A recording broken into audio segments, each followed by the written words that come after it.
Kashi news channel, सच है तो बोलेगा। देवरिया के जिलाधिकारी ने सलेमपुर सामुदायिक स्वास्थ्य केंद्र का औचक निरीक्षण किया और अस्पताल में कई छोटी मोटी कमियों को देखा। निरीक्षण के दौरान उन्होंने तैनात कर्मचारियों को आवश्यक निर्देश दिए ताकि स्वास्थ्य सेवा में कोई कमी न हो। जिलाधिकारी ने नवनिर्मित भवन का भी निरीक्षण किया और स्वास्थ्य व्यवस्था को और भी बेहतर बनाने के लिए जल्द ही नई सुविधाओं की शुरुआत की बात कही। निरीक्षण में एक बड़ी लापरवाही भी सामने आई। अस्पताल में स्वच्छता का ठीक से प्रबंधन नहीं दिखा। अस्पताल परिसर में मृत अवस्था में कुत्ते का शव पड़ा हुआ था, जिससे संक्रमण फैलने की संभावना बनी हुई थी। अस्पताल के सफाई कर्मचारी और नगर पंचायत के सफाई कर्मचारियों की लापरवाही भी नजर आई।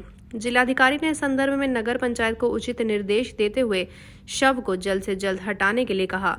गर्भवती महिलाओं के लिए चलाए जा रहे विशेष स्वास्थ्य अभियान पर भी चर्चा की गई, जिसमें महिलाओं की मासिक जांच और पोषण आहार प्रदान किया जा रहा है। इसके अलावा टीबी मरीजों के लिए भी सभी जनपद के अस्पतालों में बेहतर व्यवस्थाएं की गई हैं।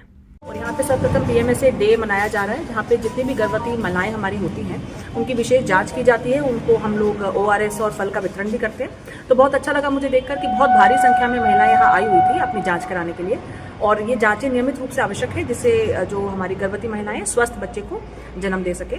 इसके बाद हमारे द्वारा ये नई बिल्डिंग जो है, जो सामुदायिक स्वास्थ्य केंद्र की बन रही है, इसके विभिन्न भागों का निरीक्षण किया गया।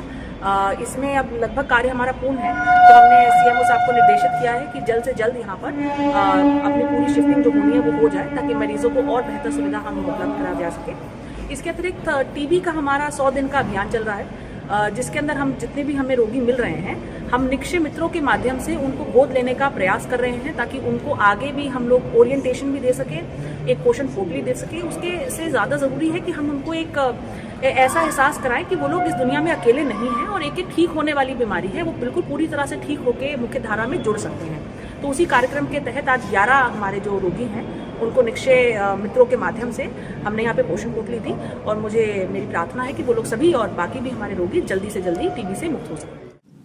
केंद्रीय वित्त मंत्री निर्मला सीतारमण द्वारा पेश किए गए आम बजट पर प्रधानमंत्री के संसदीय क्षेत्र वाराणसी के व्यापारियों ने अपनी मिश्रित प्रतिक्रिया देते हुए कहा कि कुल मिलाकर ये बजट मध्यम वर्ग सहित युवा और किसानों के लिए फायदेमंद है और काशी के पर्यटन सहित विभिन्न चीजों का लाभ मिलेगा। इस दौरान इंडियन इंडस्ट्रीज एसोसिएशन के राष्ट्रीय उपाध्यक्ष RK चौधरी ने कहा कि सरकार ने MSME सेक्टर के लिए बजट का एलोकेशन बढ़ाकर इस बात को दर्शाया है कि वह इस सेक्टर के लिए भी गंभीर हैं और इससे निश्चित रूप से युवा उद्यमियों को फायदा होगा। वाराणसी के पर्यटन व्यवसाय से जुड़े राहुल मेहता का कहना है कि जिस प्रकार से बौद्ध सर्किट के लिए बजट में प्रावधान किया गया है, उसे निश्चित रूप से स्थानीय पर्यटन की दृष्टि से सारनाथ और बोधगया को फायदा मिलेगा और यहाँ पर पर्यटन सुविधाओं को बढ़ाया जा सकेगा।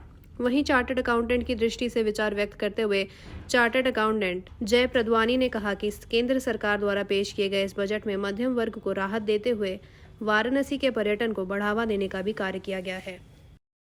देखिए, आज बजट में जो अनुमान था, सरकार ने, माननीय वित्त मंत्री जी ने दिल खोलकर हर वर्ग का ध्यान रखते हुए, चाहे युवा हो, नारी हो, MSME हो, किसान हो, भरपूर लाभ देने का प्रयास किया है। सरकार ने जो अपना विकसित भारत का लक्ष्य हमारा है, उस दिशा में उसका नाम ही ये दिया है कि बजट आगे विकसित भारत को ध्यान में रख के किया गया है। आज इनकम टैक्स में जिस तरह की छूट दी गई, उसमें हम लोग मध्यम वर्ग के लिए अपेक्षा करते थे।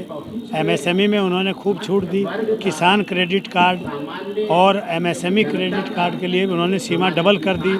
कई जगह मतलब हर प्रकार से अगर हम ये कहें कि बहुत ही विकासोन्मुख बजट है, तो ये उचित होगा। जी, कितना फायदेमंद साबित होगा? देखिए, टूरिज़्म को फोकस करके माननीय वित्त मंत्री जी ने जो अनाउंसमेंट किया है, इसकी हम लोग को बहुत साल से हम लोग डिमांड कर रहे थे। सबसे बड़ी बात कि काशी में रिलीजियस टूरिज़्म, धार्मिक पर्यटन और आपका मेडिकल टूरिज़्म को फोकस करके अनाउंसमेंट हुआ है। साथ ही अलग अलग शहरों में हॉस्पिटैलिटी सेक्टर के इंस्टीट्यूट को सेटअप किया जाएगा, जिससे कि जो यंग युवा हैं हमारे, उनको ये अपॉर्चुनिटी मिलेगी कि हॉस्पिटैलिटी सेक्टर में वो पढ़ें, लिखें और आगे बढ़ें और अपना खुद का व्यापार करें, क्योंकि टूरिज़्म सबसे बड़ा एम्प्लॉयमेंट सेक्टर भारत के लिए बन सकता है। देखिए, निश्चित रूप से अगर हम ये कहें कि जो हमारे प्रधानमंत्री जी की मंशा है 2047 तक विकसित भारत बनाने की, तो उस दिशा में यह बजट एक सकारात्मक प्रयास है।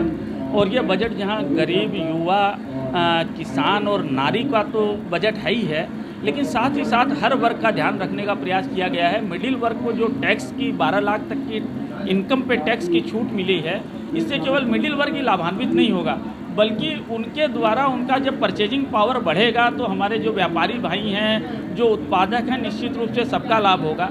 सरकार धार्मिक डेस्टिनेशन बढ़ाने पे भी इस बजट में जोर दे रही है। साथ ही साथ सरकार 100 नए शहरों को जो है एयर कनेक्टिविटी से जोड़ने के लिए भी उड़ान के तहत सरकार प्रयास कर रही है। AI का समय है, सरकार ने 500 करोड़ रुपए का बजट AI के लिए रखा है। टेक्नोलॉजी पे भी सरकार का फोकस है। तो कुल मिला के अगर हम ये कहें कि यह बजट एक सकारात्मक बजट है तो कोई अतिशयोक्ति नहीं होगी। पूर्वांचल की खबरों से जुड़े रहने के लिए आज ही सब्सक्राइब करें हमारा YouTube चैनल डनकाशी और हाँ, लेटेस्ट अपडेट्स के लिए बेल आइकन को प्रेस करना ना भूलें। और आपके पास है कोई जानकारी या है कोई सूचना तो हमारे दिए गए नंबर पर आप हमसे संपर्क कर सकते हैं।